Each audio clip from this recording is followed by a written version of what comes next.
Hello, we're here at BCMC 2025. I've got Peter Reiter with me with Structural Wood Corporation.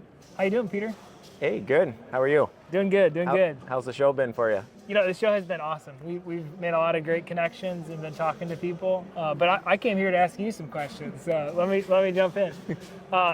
We were talking a little bit before this, and you said you've been doing this for 33 years? Yes. Okay, but you've been coming to BCMC for 20-ish years. Okay.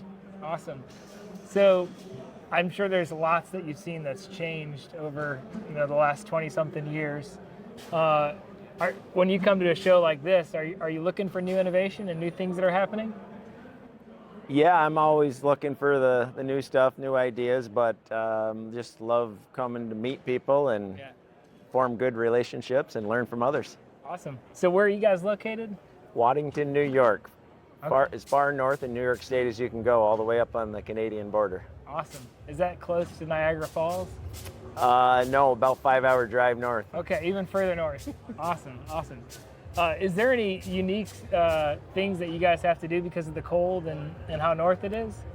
In our truss shop, we've got radiant heated floors to keep our guys warm and the material warm in the winter, but Nice. Other than that, dress up warm and prepare to work for the cold in the winter. Yeah. So when you came to BCMC this year, was there anything specific that you were looking at or trying to figure out? I do need to consider purchasing a vertical truss stacker. Okay. For equipment. That's probably about it. Yeah.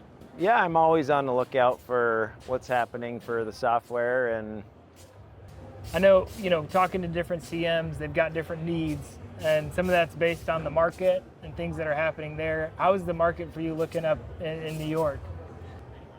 pretty good this year compared to the rest of the country, so we've been busy. Yeah.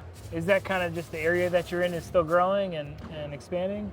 Yeah, I think it's the land prices are still low because it's so cold and nobody wants to live there. So the land prices is cheap. Yeah. The few manufacturers that we've talked to during this show, some have mentioned just feeling a little bit squeezed between labor, like trying to find good quality labor. How has that been for you guys? That's always a struggle. We've effectively signed up for the H-2B workers, for seasonal workers, because all of our work is condensed down into the summer season. So we qualified for seasonal workers, so that's helped a little bit. Yeah. So during the winter, the shop kind of slows down quite a bit. Very much. Yeah. So it's hard to keep our shop going in the winter. Yeah. So having the seasonal workers go home for the summer and come back the following year is good for them and good for us. Yeah. No, that's cool.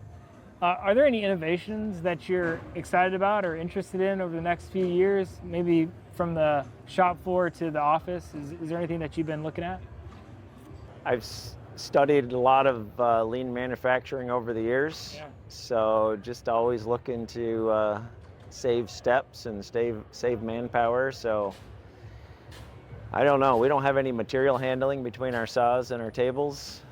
I don't know if there's any opportunity there or not, but it's interesting to look at all the equipment here to consider that aspect. Did you look at the robots this year? I feel like there is a lot more multi-axis arms here this year than last.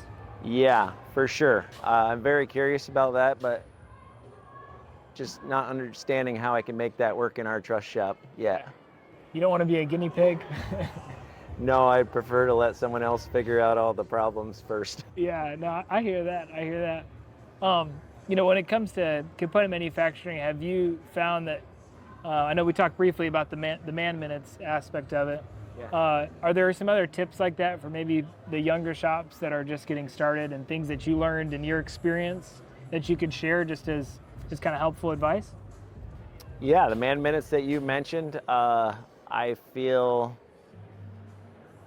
if you can figure out how much time it takes to do certain operations in the shop and get that into your labor estimations and not just schedule by or estimate by board footage, then you can schedule by the amount of time that it takes to produce the order. That is it's a key to our business, to successfully scheduling the amount of time before we can deliver. Yeah, absolutely. Is there any other problems and pain points that you guys have that you feel like you're running into still? Too high at plate prices. I know somebody that can help you. No, and you know, in all honesty, when we're looking at the opportunities around plate costs, that's obviously one of the things that we provide value-wise, but also looking at ways that you can get designs out faster, and estimates out faster, and not, you know, not necessarily tie your shop up with some of the things that can, or your designers up with some of the things that can take a while. Yeah, so now that you mentioned that, I would say changes after design is a huge pain point. Oh yeah. So I have sat down on a few classes on AI, Okay. and hopeful for how can we produce estimates quicker, maybe with the help of AI or other software, Yeah. to let our designers spend more time making final changes Yeah. rather than a lot of time up front to put the estimate out. Yeah. And maybe or maybe not getting the job. Yes. You know, may not even make you any money, and it costs you money to have a designer spend time. So, no, that's great. I appreciate you talking to me. It's been a pleasure just to get to know you a little bit and talk shop for a little bit. All right, thank you.